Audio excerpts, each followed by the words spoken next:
Well, I didn't know that, and I just let my horse Bandit just like fly to the barn, and it was terrifying. After that moment, I said, you know what? I'm going to stay off the horses for a while. The story of how Tim McGraw landed the role of James Dutton on Yellowstone prequel 1883 is much more interesting than we were led to believe. Tim had talked about being a fan, so when creator Taylor Sheridan made him an offer, he couldn't refuse it, especially since it meant working with his wife Faith Hill for months at a time. Today, Tim tells the story himself and reveals what we thought we knew was all wrong. I'm Addison Hager, and Sterling Whitaker is back on the Dutton Rules podcast to break down time spent with Tim McGraw, Faith Hill, and Isabel May. The re-force of the Dutton family will meet on December 19th during the series premiere. Right away, you'll understand why their chemistry works so well on screen. You'll also hear how each took to horseback riding and how a lifelong friendship actually led to one of the most unexpected cast decisions on the show.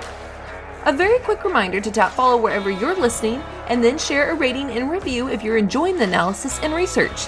You can also find archive interviews with more Dutton family members like Kelly Riley and Luke Grimes, who play Beth and Casey Dutton on Yellowstone.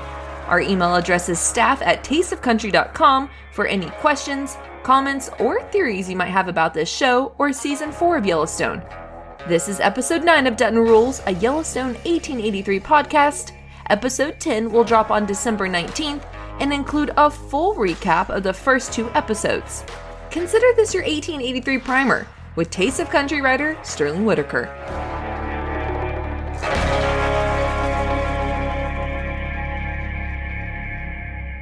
Hello, Addison. How are you? I am good. I am trying to soak up the gloomy weather today. It's kind of weird here. I'm in Texas. For those who are listening, it doesn't quite feel like Christmas, or winter for that matter. But a balmy 75 degrees. But it is overcast, so I'm pretending. Well, today we are talking about your interviews with Tim and Faith and their roles on 1883. And kind of set up what this interview style looked like. It was a little different than the one-on-one, just so listeners kind of know just the dynamic of all that. Yeah, so this was a round table, and of course in the time of Zoom, a round table has turned into a round table Zoom, so there's nothing really round about it other than it's just a bunch of people sitting in a sort of a Zoom waiting room, if you will, and right. We're all sitting there together. There was 5 of us in on this, I believe. And then the person running the room and coordinating the interview says, okay, talent will be here in, 1 minute. And all of a sudden, Tim McGraw's face pops up and everybody just starts firing questions. So they give you a turn and they'll say, Tim, the next person is Sterling from Taste of Country. And then they cut to you and you unmute and you ask your question. So it's kind of a weirdly stilted interview format because you get one question at a time and you don't get to develop the same kind of rapport that you would normally do. Right. But I still really enjoyed it, though. It was a fun thing to get to do. Well, and kicking all of this off, the question that I always love asking you, what did you hope as, your turn comes on, and what did you hope to learn from Tim McGraw and Faith Hill about their roles in 1883? Well, one of the last times you and I spoke, we were speculating about whether they would or would not sing on the show. Right. And we both surmised that they would, and we both were hopelessly wrong about that. I truly am so sad. I know. We need to take a day off, Sterling, an emotional day off. So, yeah, that was my first question to Tim, and he wasn't upset about the question or anything, but it was very clear that he was very firm about there would be no singing on his part, and his answer for that makes a lot of sense. His answer, when you see what he actually has to say on the topic, his answer makes an awful lot of sense. Mm-hmm. Did you watch any of the show before speaking to the cast, or did you kind of come in completely fresh? I watched the first few episodes. Yeah, just so I'd have some idea what I was talking about, Right. Okay, so how this podcast is going to work today is we're going to pop in and out of your interviews with Tim McGraw and Faith Hill, and we'll kind of set each one up so you guys know, as we come into the interview, what to expect and kind of tease it up. Sterling, where do you want to begin? Well, I guess the place to start is how Tim got involved in this show to begin with, how Tim and Faith became involved to start with, which was a question I intended to ask, but it got asked before they got to me. So, bummer, dang it. I hate when that happens. You're well, like, that's the other wait. thing about these roundtable things is you've got to make sure you have backup questions, because somebody might take your question and then you're just sitting there going, Oh, I've been in one time where, I had 10 questions and then we got all the way down to 9. I'm going, okay, come on. Yeah. But yes, totally can relate to that. Yeah, so I assumed that, because we saw a little clip of Tim in character in one of the early episodes of Yellowstone this year. I think it was episode 1. Right. They Yes. did a sort of a flashback. I assumed that was a teaser for 1883, but I had that wrong, because he actually explains that Taylor Sheridan had asked him if he wanted to appear on Yellowstone, and he wanted to do something really cool if he did, and not just like sing a song in the bunkhouse or something, you know. It was, I guess, a year ago. It's probably longer, because during the last 2 or 3 years, I think time's gotten so skewed. But I think about a year ago, Taylor called and asked if I liked Yellowstone, and I'd never met Taylor before. And I said, well, we loved Yellowstone from the very first day. And then he said, well, I'd like you to be on the show. And then I said, I'd like to be on the show, but I want to come up with something really different and cool. I don't want to be just some singer that comes through the bunkhouse and gets taken to the train station. But and then he called me about a week. He said he had an idea. He called me a week later and told me about this flashback part of being in the 1880s and being the original Dutton that founded Yellowstone Ranch. And that intrigued me right off the bat. So I said, yes, I'm in for that. And we shot the flashback stuff. And a couple of months later, a month and a half or so later, he called me and said he was about to go into a meeting. He thinks the network wants to make a prequel with based on these flashbacks. And I said, well, if we can, you go through all the business discussions about getting the deal right and all these kinds of things. But I said, if we get everything right, then we're in. And then he started sending scripts. And when we got the first couple of scripts, it was magic, just beautiful stuff. And he's such a talented writer. And when you get something like that, it's the best thing I've ever read. All the scripts I've read, including books that I've read and everything, this is one of the best things I've ever read. And when we got that stuff and we started reading the scripts, Faith and I together, we knew that we wanted to be a part of it. We just knew we had to be a part of it. And then when Sam Elliott came on board, so you got Taylor, a great script. I get to work with my wife, get to ride horses all day. And then Sam Elliott's on board. That's sort of a box that it's hard to get out of. Quick reminder to tap follow because an episode featuring Sam Elliott is coming very soon. I'm stunned. Tim was going to be James Dutton before 1883 was a thing. It's insanity. I love how Taylor Sheridan does that. You know, does this guy sleep? Because it seems like all he does is think and write and think and write and plot and write, you know? Truly, of like, okay, how can I take these people, make them into a show? Or it's always interweaving. I always describe this kind of writing process a little bit like This Is Us on NBC, where it's all interwoven, but it's just a really unique storytelling. And I just feel like he does such a good job at that. We just talked about Tim. Let's now go to Faith Hill. Sterling, you got the first question for Faith Hill and Isabel May, unlike your Tim question. What impresses you about them on screen? Well, in the show, these are very, very serious roles, obviously. This is a very, very serious, dramatic show. And Faith has to play a sort of facsimile of herself as far as Tim said at one point in one of the questions that she's the disciplinarian of their kids, when they were raising them at home, more so than he. And she's the mom who's trying to haplessly impose some form of discipline on a very willful teenage daughter in this show. Yes, a girl with an awful lot of spirit, as viewers will see, and so they have a really interesting dynamic that way. And what's really interesting is that seeing them, because they were paired in the interview, seeing them together, they really do have sort of a mother-daughter sort of thing going on, but it's a really, really fun vibe, the way they play off of each other. They very, very clearly really, really like each other. That's unique. Well, and I had been wondering this entire time for both Tim and Faith. I mean, they have 3 daughters roughly around Isabel May's age. And Right. so I have just been curious to know, how much of that is acting and how much of that is relatability of the stage of life that they're currently parenting in, essentially. And they both talk about that a little bit, actually. Okay, here is about 3 minutes of audio from both Faith and Isabel, as well as Tim McGraw, because he also talks about how being a parent to 3 girls shaped his character and acting, kind of just what I was talking to you, Sterling, about. So let's check it out. We did not know one another before the show. We met just before we began filming Cowboy Camp.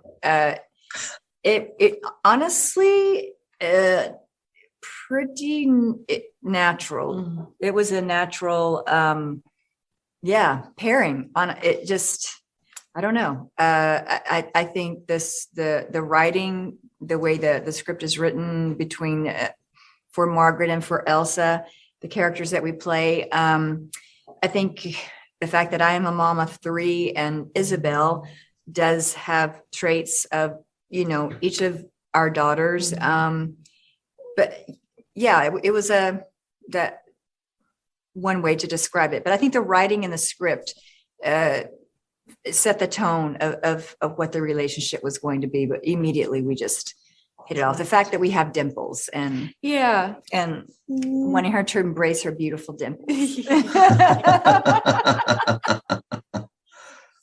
Very good. Isabel, do you have anything to add to that? Oh, I mean, I think she said everything I would say, but she's an easy person to fall in love with. And I don't know, her warmth and compassion, she immediately just made me feel welcomed, and I felt like I could be vulnerable with her and honest, and then the hard part really was pretending to be mad at her, upset with her. I mean, That was hard for me, yeah, too. I was like, I'm like, no, but I wanted you. to be mama, yeah. But yeah. Absolutely. I mean, I think as an actor, one of the things that you do, I mean, for me as an actor anyway, and my limited experience, is you find pieces of yourself in the character. And then what you do is you see that character, you find pieces of yourself, and then you just put a magnifying glass on those pieces that fit that character, and you just blow those things up. And that's what I tried to do with James. Is, I mean, I have 3 daughters, and I'm probably not as tough as James, and I'm certainly not as hard on my kids as James is, but Faith's more the disciplinarian on the kids than I am. But there is a piece of that as a father, and with your daughters, especially with boys and with their career paths and all those things that you try to give advice and you try to pay attention to and you try to step up to as a father. But those are the things that you really magnify and sort of bring out in your character that matches the character. Like, I guess the best way to say it is there's small pieces of you that are the same as the character in big pieces, and you make those small pieces bigger pieces to match the character. That was Faith Hill, Isabel May, and Tim McGraw, the 3 stars of 1883. You're listening to Dutton Rules, a Yellowstone in 1883 podcast. I'm Addison Hager with Sterling Whitaker, who talked to the stars ahead of the premiere. Sterling, Faith and Isabel were adorable together. You are so right of their chemistry. They really, really are. I wish you could actually see the video, because at one point, Faith is talking about how they both have dimples, and they really do look like they could be mother and daughter, I agree with that. I Yeah. agree. In fact, my wife asked when she saw the commercial, she said, "Is that one of their real daughters?" And I said, "No, but it sure looks like it could be, Casting done well. Yeah. Anyway, Faith referred to the fact that they both have dimples, and when she did, she reached over and she touched Isabel's face, and they smiled at each other just so sweetly, and it was just like, "Aw." Very nurturing. Aw, which I mean, Isabel May has very pronounced dimples, but now that you say that, I'm like, I haven't clearly stared enough at Faith Hill's face to really recognize her dimples, but maybe I just haven't paid attention to that. But yes, Isabel May specifically has very pronounced dimples. That's so sweet. I love that you just kind of got to paint that for people listening. Yeah. Neither Faith nor Isabel have extensive film or TV resumes, as we've kind of talked previously, specifically with Faith.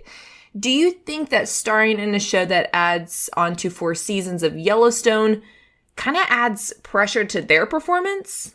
We talked about that a little bit, and Faith was talking more in terms of feeling a really pronounced sense of responsibility for the characters, because the characters are so strongly written, and especially Isabel's character. To see a young female character so prominent in a contemporary TV show is a little bit rare, and carrying one and even narrating, because she actually narrates this show as well. Mm-hmm. Does an incredible job. Yeah, and that is something that breaks every trope of the classic Western that we've ever seen. Westerns almost always are about men, and they tend to be the prominent characters, and the women tend to just kind of run around and clutch their skirts or whatever. And this is very, very strong female characters in a Western.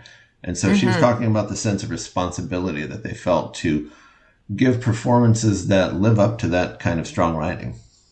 Yeah, well, and, talking about just strong female lead in a Western, I mean, you see them riding horseback, and I'm going to let you kind of paint the picture here of that conversation into right before we head to the clip of it. But, coming into it, obviously we knew that horseback riding was going to be a part of the show. But interesting to see, like, the stars are doing it. It's not stunt doubles, it's them to a degree.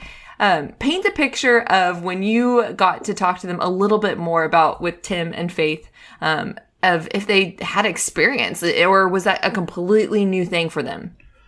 Tim, of course, is a really, really, really physical person, a guy who does everything physical, from intensely working out to all kinds of sports, to really competitive type of person as well, Yeah. And so it's no surprise that he was, that he already knew how to ride. I think we could have pretty well guessed that. So that was no surprise. In Faith's case, she has a really interesting story about why she hadn't ridden in a long time. Because she had ridden in the past, and then she actually had a frightening experience on a horse that turned her off to it for a while. And then they actually go to cowboy camp to film this show. They went and learned how to do all this kind of stuff, because they aren't actually in there doing it themselves, And so when she went to cowboy camp, she found out that she had not been riding properly anyway, and so she had to relearn to ride. I do know how to ride. I did know how to ride. I rode improperly. I found out quickly on the first day of cowboy camp.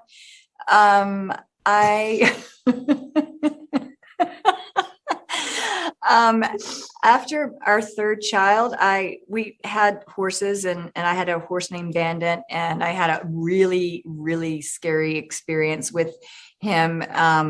He took off. First of all, we should know this. Most people who ride know this, but never run your horse when they see the barn. Don't ever let them run. Well, I didn't know that, and I just let my horse Bandit just like for almost half a mile fly to the barn, and it was terrifying. And it was after I'd had Audrey, our third daughter, and after that moment, I said, you know what, I'm going to stay off of horses for a while, because it terrified me that much. Because I was a casual rider, but not as well as I should have been to be going that fast. After cowboy camp, I learned a lot about how to ride a horse properly. Yeah. But I spent a lot of time on the wagon, which I love. I love leading. That is actually really hard. And for some reason, I'm kind of good at it. I can't believe it. but I love riding. I do. And I've watched Isabel, beginning and how she rides now. It's just like, wow, it's so freeing. It's like one of the best things. It's so therapeutic. Oh, yeah. Riding. Yeah, that I think for me, having truly a terrifying experience like that, and then not only no pressure. It's not like it's going to be filmed or anything like that. And so, yeah, interesting that she, was found out. Oh, I'm writing incorrectly, which I'm curious if that might have helped ease a little bit of her if she had any anxiety or anything beforehand of, okay, well, maybe I was doing it wrong before. So this time, I don't know, for me, at least, I think that would give me maybe a little bit more comfort, but. Yeah. I mean, and when you think of, I mean, these folks are not in their 20s, Tim and Faith, I think are in their mid 50s or something like that. Right. So, for them to undertake these sort of, I'm younger than they are, and, not by very much, but I'm a little bit younger than they are. And the notion of going out and going to cowboy camp and then spending, months and months out in the arduous heat filming a show would seem impossible to me, The cast of the show and the cast of Yellowstone keep referring to this cowboy camp, just like you even referred to cowboy camp. Do you know? I know that you're talking about it, but do you know what it is?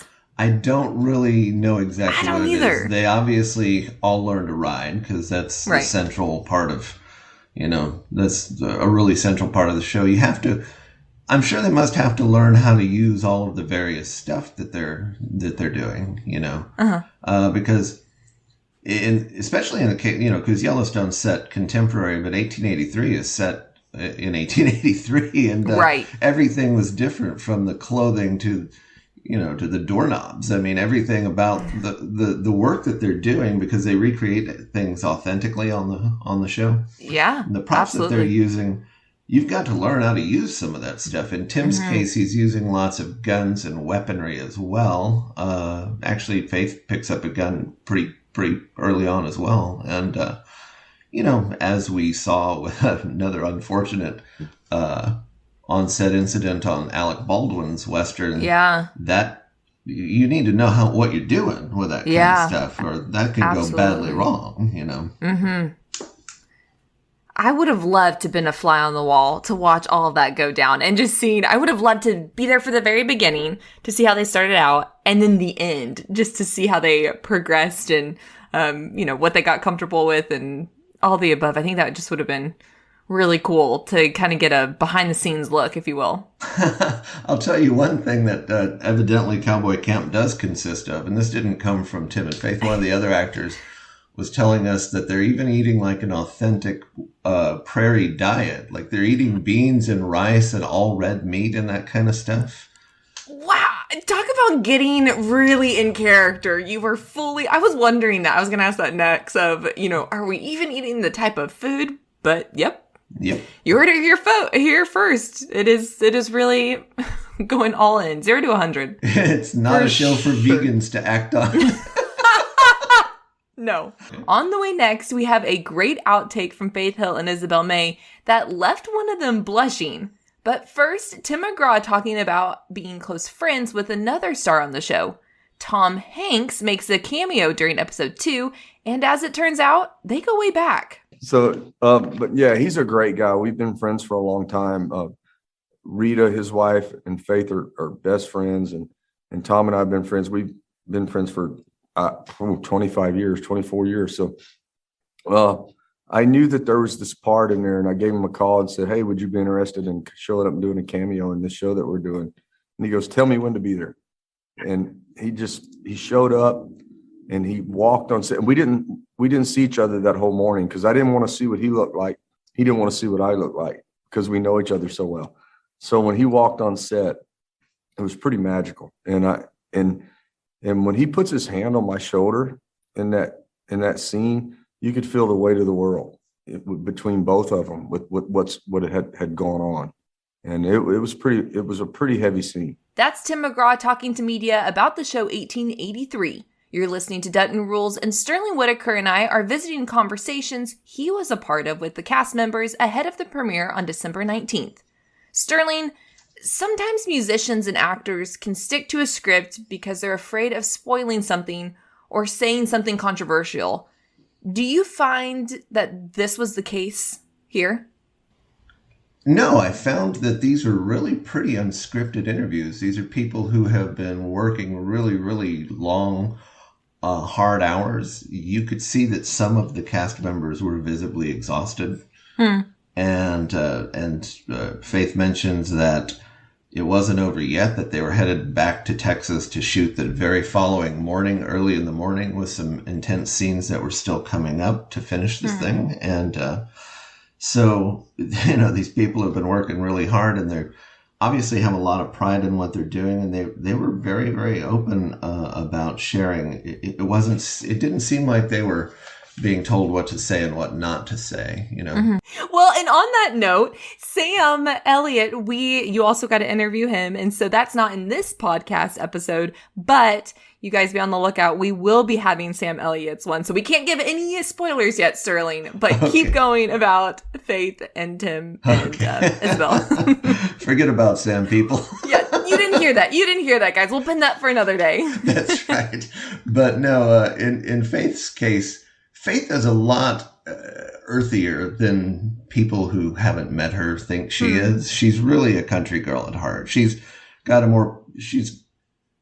a lot more polished now than she was when she first came to town, because she's obviously had a sort of a practical education in the way the world works, But underneath it all, she's really you can see her as a prairie woman, you know what I mean? You can see her as a true country girl, and she has a lot of sort of earthy wit to her. And there's a pretty good example of what happened. She and Isabel were bantering, and it turns out that Isabel is not that familiar with some of Faith's music, and it led into a funny exchange in which Faith ended up saying something that she really didn't mean to say. And then she kind of was like, oh no, I just said that to all of these people. I did. Wow. I haven't even realized that. I mean, yeah, you do say that. No, he says that. He says that, yeah. I didn't even think about that. That's a Taylor Sheridan question. I doubt it, but I don't know. Wait, what's the reference? I love you so I'm much. sorry. I do. That was my first record I ever had. Oh my god! Oh, I'm sorry. Oh my god, that's so cool. No, don't be sorry. This is why this is so amazing. Oh my god, I love you. I love that you didn't know that. No, seriously. Honey, it's been I don't think you weren't even born. How long has it been? Like 30 years ago? Good God Almighty. Yes. So probably some of those things you have on your shelf out there about that the whole. This is awesome. No, you shouldn't know these things. Okay. You should be doing what you're doing. That's why you're here.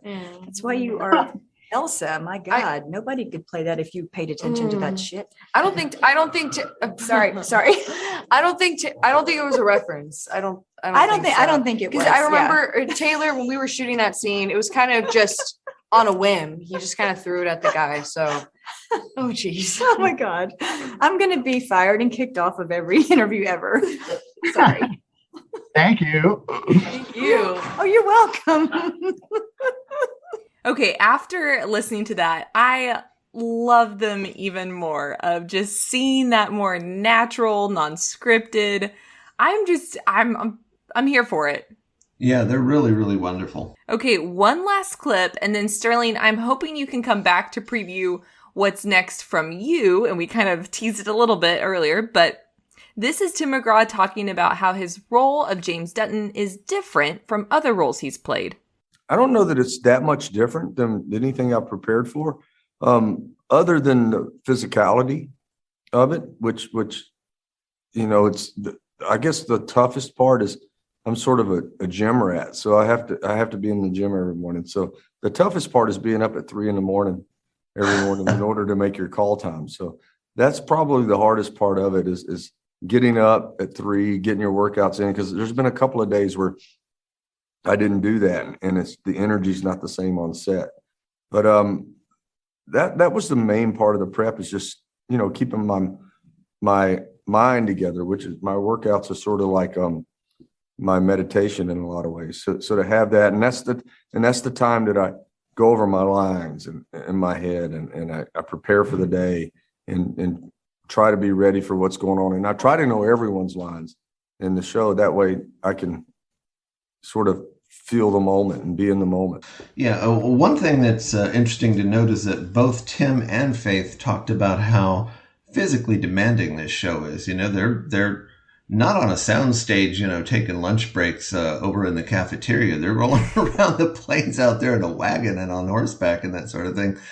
And, he talks about how his workouts have been really central to him sort of keeping it together out there. Yeah. And and each of them said in separate ways that this is the hardest they've ever worked. And in Faith's case, she's having to do it with all these weird period costumes that have all these extra layers. So it's not hot enough out there. And you're out there in like a bonnet and a full dress and all this crazy stuff, Absolutely. Well, yeah. And then hauling yourself on a horse. And I could see how, the costuming alone, you have to be physically fit for. Forget all the, like you said, being out in the sun, running around. Like, you just need to be physically in shape to wear what they have them wearing. So that makes complete sense. Zaxby's has been perfecting chicken fingers for 30 years. And now we're going to the sea. Shrimp butterflied and fried to perfection. And a perfect blend of Zax sauce and cocktail sauce called Zax Tail Sauce. The perfect southern fried shrimp meal. Woo, saucy! Zaxby's. Okay, what is coming up from you on this next podcast? We have coming up Cole Hauser and Piper Perabo. And if fans of Yellowstone are aware that Cole plays the character of Rip, and Piper is the brand new character of Summer Higgins. Mm-hmm. Yeah, and so there's really, really two very different sort of takes on the same sort of material.